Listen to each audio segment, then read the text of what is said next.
A Rádio USP apresenta USP Analisa. Meia hora analisando assuntos atuais que envolvem a vida do cidadão e da universidade, sempre com um convidado especial.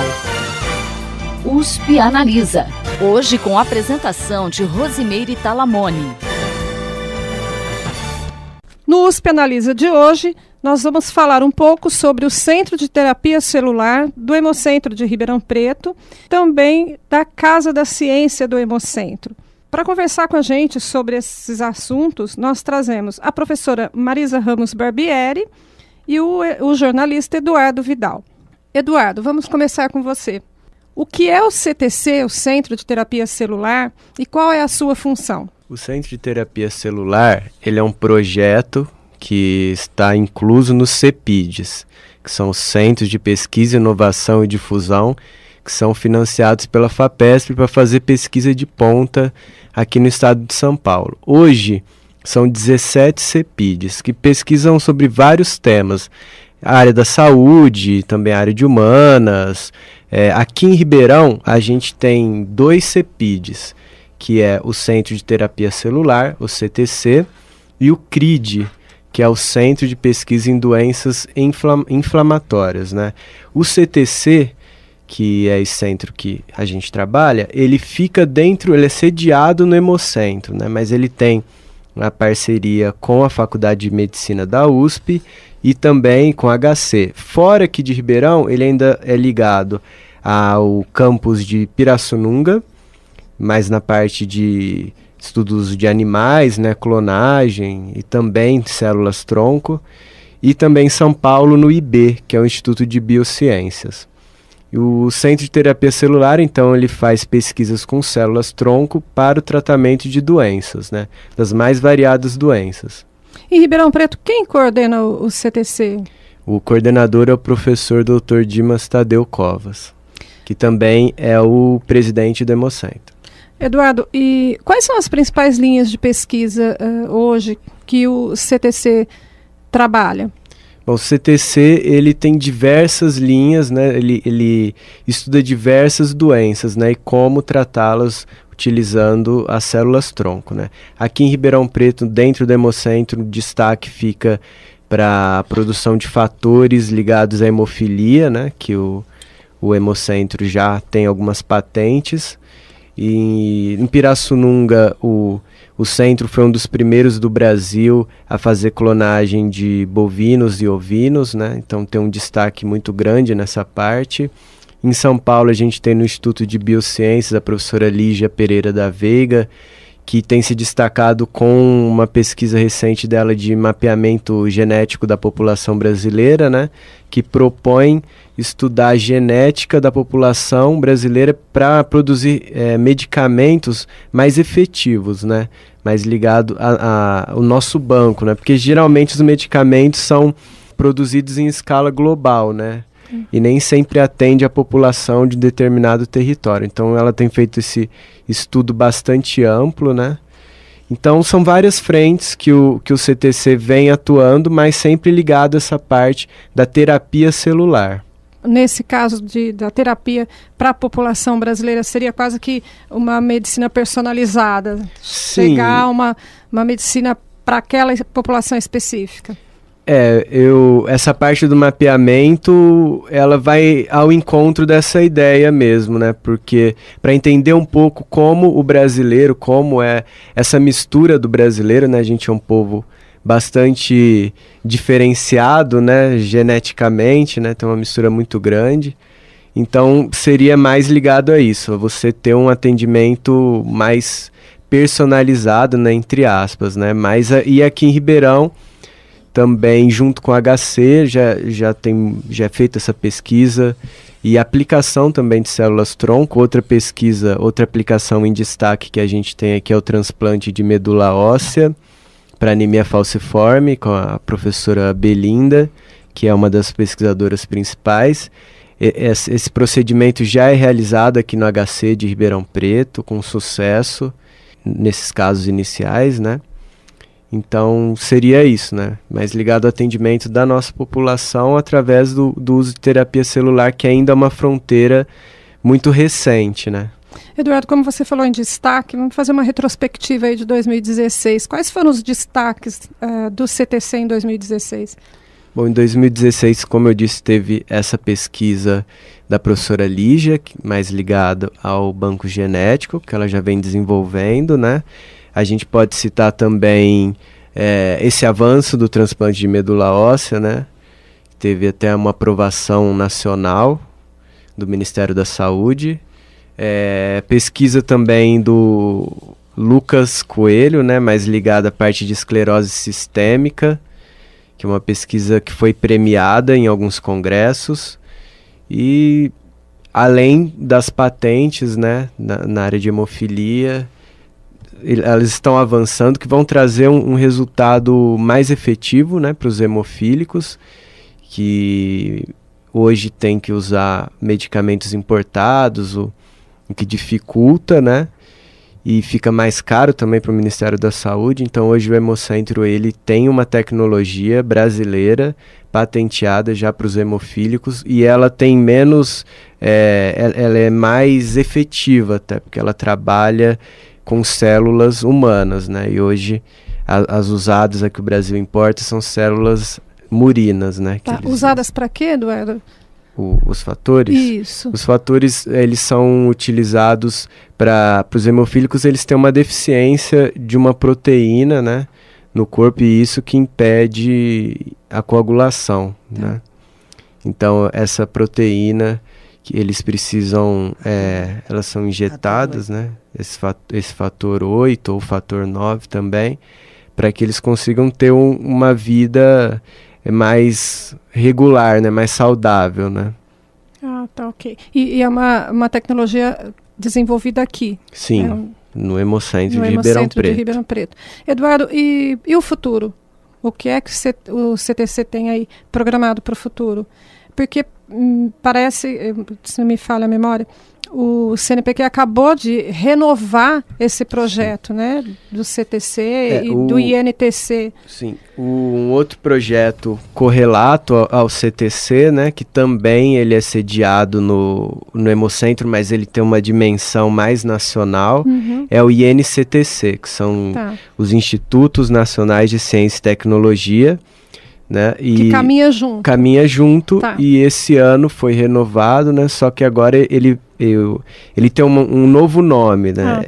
É o INCTC, o Instituto Nacional de Ciência e Tecnologia em Células-Tronco e Terapia Celular no Câncer, né? Não é só terapia celular, então agora ele tem esse foco. Então são projetos, os dois caminham juntos, apesar de ter financiamentos diferentes, né?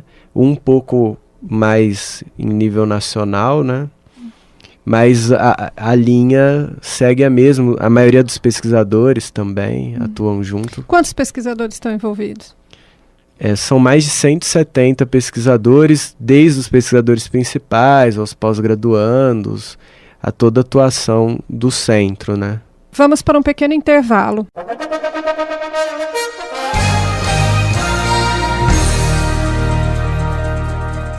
USP Analisa volta já.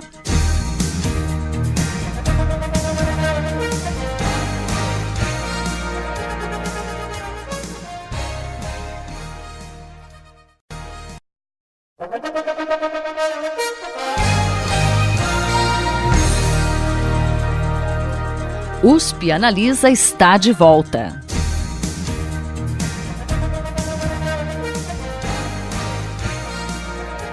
Um dos objetivos dos CEPIDs é a difusão das pesquisas, com um compromisso educacional.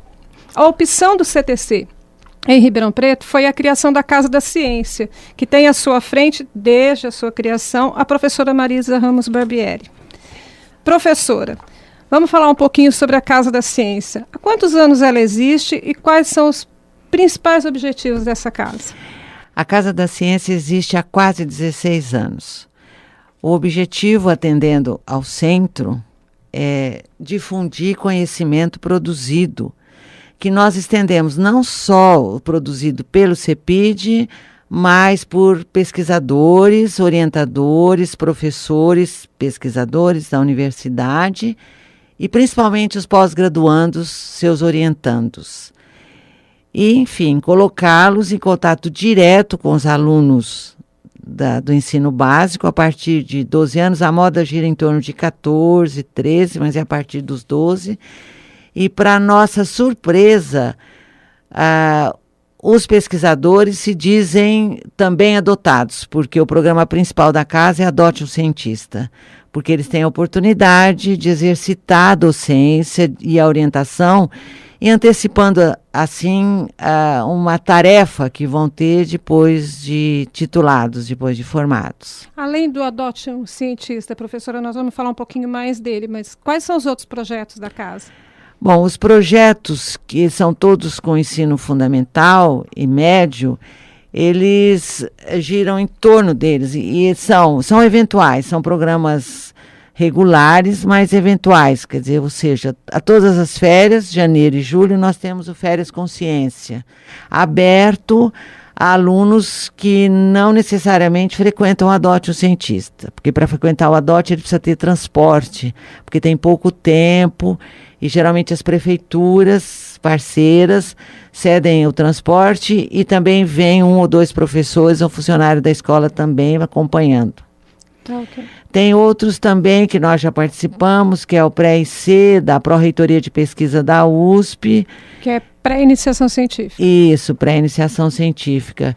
Tem a Semana Nacional de Ciência e Tecnologia, que nós participamos desde a primeira, 2004. Tá. Quem participa da semana? Os próprios alunos? Não, eles são escolas que se inscrevem, que agendam. E temos um programa que para nós é essencial, que tem a ver com os jornalistas, que é a divulgação mesmo, que é o nosso site, onde nós colocamos os resultados, colocamos a íntegra das palestras, já falando do Adote, que tem a palestra com pesquisadores. O interessante é dizer que a essência é o pesquisador. Ele traz e ele escolhe o tema que ele apresenta e está relacionado às suas pesquisas. Portanto, é muito atual. A originalidade é ter contato com pesquisas atuais, é bem inovador nesse sentido. E tem um espanto nosso, a gente não esperava que os alunos tivessem tanto interesse pelo complexo e o atual. Tá, professor, o carro-chefe é o Adote um Cientista? É o Adote, tá, é o dele chefe. É que surge, o Pequeno Cientista está dentro dele, é uma palestra dele. E o grupo de pesquisa, são os grupinhos que formam o Pequeno Cientista. Ele existe desde 2005. Tá. Só que o pequeno, desde 2012, estruturado assim, que a gente se encorajou a partir do Pré-IC da USP, e viu que era possível. Então, com o projeto, grupos de 2 a 3 pós-graduandos e professores, cada vez mais a adesão de docentes que se interessam pelo projeto. E o que é muito interessante, cresce o uso dos próprios laboratórios, das unidades que orientam, porque é um espaço curto, de 1h10 por semana, às quintas-feiras. É bom dizer também que nós participamos do calendário das escolas. Elas já reservam as quintas à tarde, o ano inteirinho, para que seus alunos venham aqui. Então nós temos aí o Adote, dentro dele tem as palestras, né, que são abertas, não só para quem participa do Adote. Nós temos o Pequeno Cientista, tem esse site, e tem o Férias Consciência.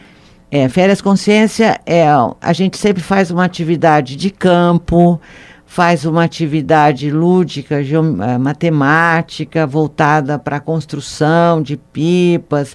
Nós fazemos alguns trabalhos com escala, que é um tema que muito desconhecido das crianças. São as medidas, os pesos.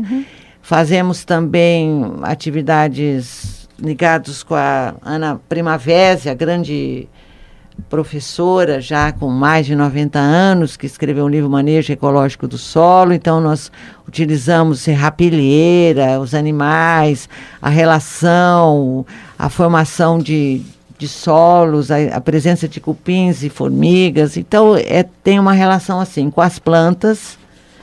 Tivemos um último Férias Consciência que foi muito interessante. Participaram do herbário, foi um professor da filosofia, Milton Groppo, que foi o coordenador, com sala de microscopia, que interessou muito a 42 jovens que se inscreveram pelo site. Do pequeno, é preciso dizer que os temas são os temas dos pesquisadores, e no final de cada semestre os alunos se apresentam para uma equipe de avaliadores, também pesquisadores, com os seus painéis, à semelhança de um congresso científico, e fazem questão de ser avaliados, de se apresentarem e perceberem o quanto aprenderam. E com isso a gente consegue avaliar, tirar alguns textos e divulgar. Eles também levam para as escolas. Costumam, como os grupos são heterogêneos em relação a idades e escolas, eles levam para suas escolas aquilo que aprenderam nos grupos temáticos. Neste ano, eles conseguiram escrever roteiros e dramatizaram, entre eles doenças hepáticas, e todos os roteiros tinham foco que era ensinar a população, porque tinha o nome da vizinha, Dona Maria, da avó, dos avós fumantes, porque trabalhavam com neoplasias relacionadas a fumo, trabalharam com temas psicológicos de bullying e também plantas medicinais, que não é muito comum nos seus programas. Professora, esse é o mural da ciência. Esse é o mural da ciência. O resultado daquilo que os alunos do ADOT aprendem no semestre. Tá. Vamos a um pequeno intervalo.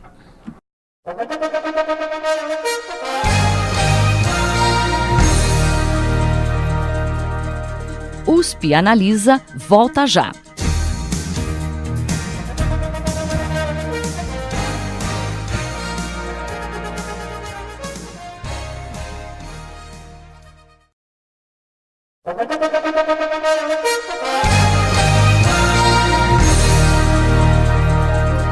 USP Analisa está de volta.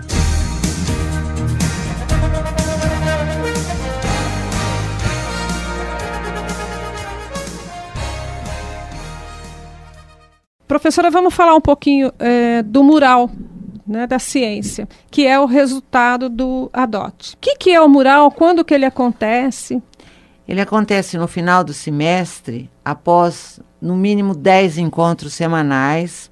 Entre pesquisadores e os pequenos orientadores, cientistas. são entre 2 e 3, e os alunos distribuídos em grupos, em número variado, de acordo com a solicitação dos orientadores, e o espaço nos laboratórios que eles frequentam para desenvolver os trabalhos. O mural é o momento em que parece que eles mais gostam. Embora eles gostem da palestra, que é como se fosse um choque teórico que eles recebem, mas a palestra exige uma abstração maior, apresenta uma complexidade maior, porque a hora que eles constroem os conceitos e relacionam, muito diferente da escola, que eles mesmos dizem, que lá os temas, os conteúdos são muito separados um do outro. E quando o pesquisador domina uma área grande, é possível fazer as relações do básico, que eles já não se lembravam mais, com o que está acontecendo na pesquisa atualmente. Então, essas relações dão aos alunos uma condição que nós também não esperávamos, não estava previsto, mas eles acabam dizendo nos depoimentos que eles aprendem a estudar. E chegam a dizer, quando eu estudo, eu pergunto para mim mesmo. Os menorzinhos falam assim. Então, eles adquirem um hábito de estudo diferente. E tem um momento, eles são muito tímidos, a maioria da escola pública, mas também tem muitos de escola particular, que convivem sem nenhum incidente desse tempo todo, parece que sem nenhum gasto extra, porque são estímulos alinhados ali, né? O pesquisador sabe muito, vai criando um interesse por orientar, os espaços podem ser usados, o Hemocentro dá uma cobertura muito grande, segura, Ele permite o uso dos melhores espaços, como é o anfiteatro, todo o equipamento possível, e nós gravamos todas as palestras e disponibilizamos. Tem uma equipe da Casa da Ciência que tem que ser muito bem lembrada, que é muito atenta no preparo, não é um trabalho muito fácil. Durante a quinta-feira, aquele estresse que é com todos, a hora da apresentação, e depois a avaliação dos questionários, dos registros, e o preparo para divulgar todas as palestras no site e no canal do YouTube da Casa da Ciência. Okay. Então, estão lá, inclusive com as perguntas. E eles se apresentam, eles se preparam para se apresentar, e nós fazemos um pré-mural para que os grupos se apresentem entre si, porque chega a ter 110 alunos, uma média de 80, 85 durante o ano, né, que vem. E eles se apresentam e aí fazem basicamente uma pré-avaliação que depois, no dia do mural, eles se submetem aos avaliadores. No pré, um conhece o trabalho do outro, vê as ligações que são próximas, sempre tem uma ligação. E nós registramos. Procuramos, esse ano fizemos um repeteco para ouvir melhor os conceitos que eles são capazes de construir, desde que tenha um bom avaliador que também entenda do assunto, eles vão em frente e vão tentando, são desafiados e conseguem. E não se acanham absolutamente de não saber e procurar e aprender mais. Professora, eles trabalham normalmente com assuntos complexos, né? São bem complexos. Na escola eles acabam vendo só teoricamente, muitas vezes, e aqui eles têm a chance de ver. Na escola eles veem en passant, porque o professor não é um pesquisador, então ele não domina, e por isso que é muito interessante. A Casa da Ciência tem complementado a escola, e é bem recebida por elas.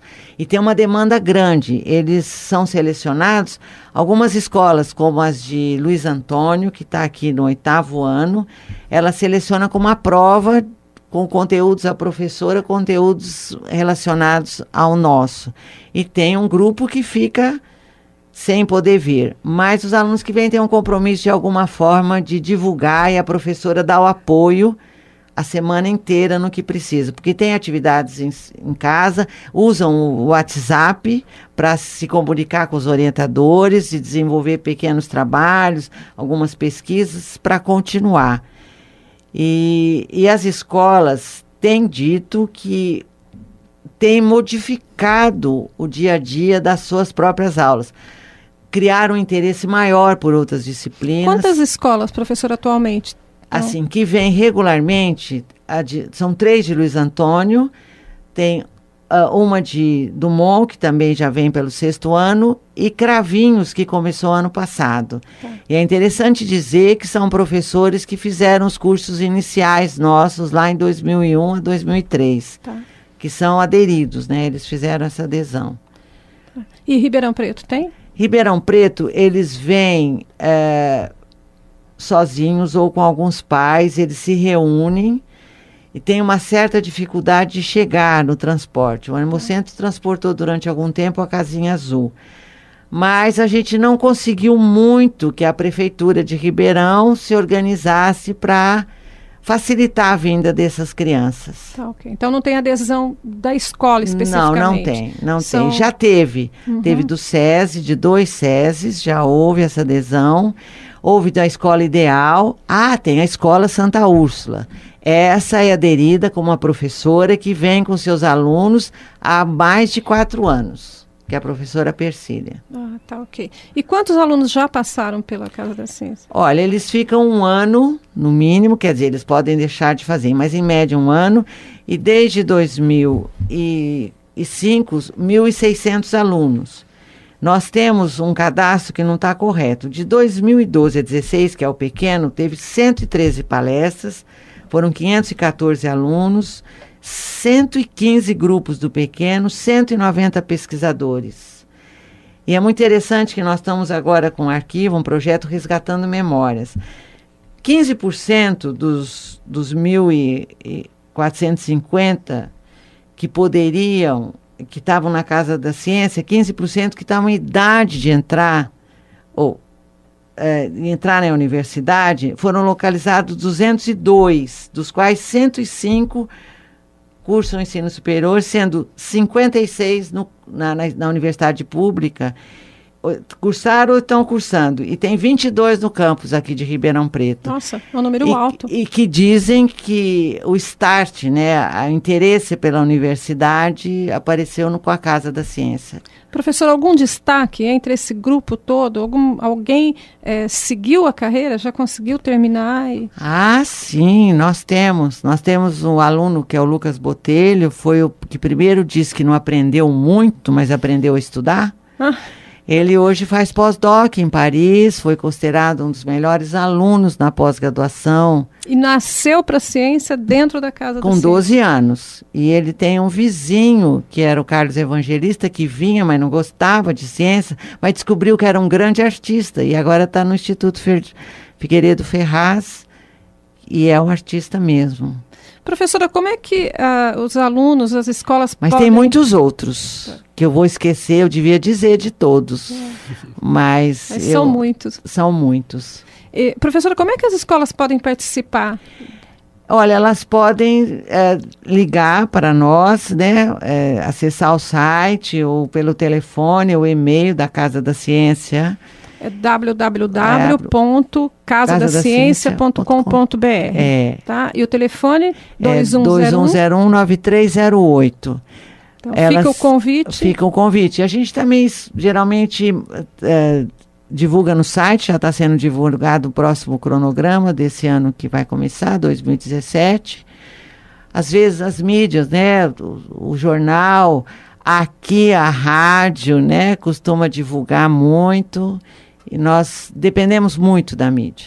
Então fica aí o convite para os ouvintes, para as crianças, para os adolescentes interessados ou que venham a se interessar por ciência, fazer a inscrição, participar, e fica o convite para as professoras das escolas também incentivarem seus alunos, né? É um mundo novo que se abre.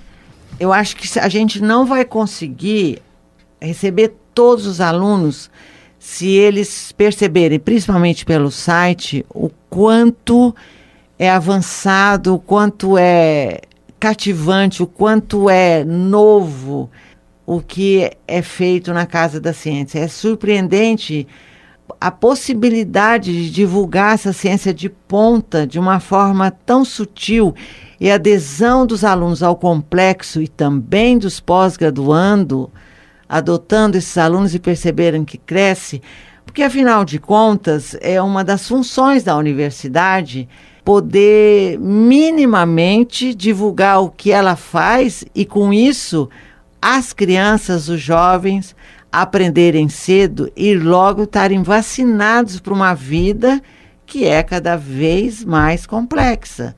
E os que entram na universidade dizem: a gente não sente nenhuma diferença tendo passado pela Casa da Ciência.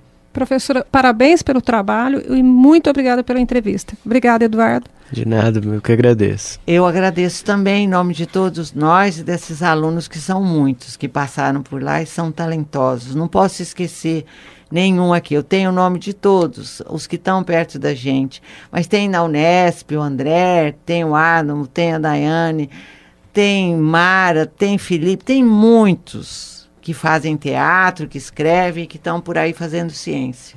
Muito obrigada, gente. Encerramos mais um USP Analisa e até a próxima semana. Você ouviu USP Analisa, um programa da Rádio USP Ribeirão em parceria com o IEA, Instituto de Estudos Avançados, Polo Ribeirão Preto. Produção do Serviço de Comunicação Social da USP e do IEA. Apresentação: Rosimeire Talamone.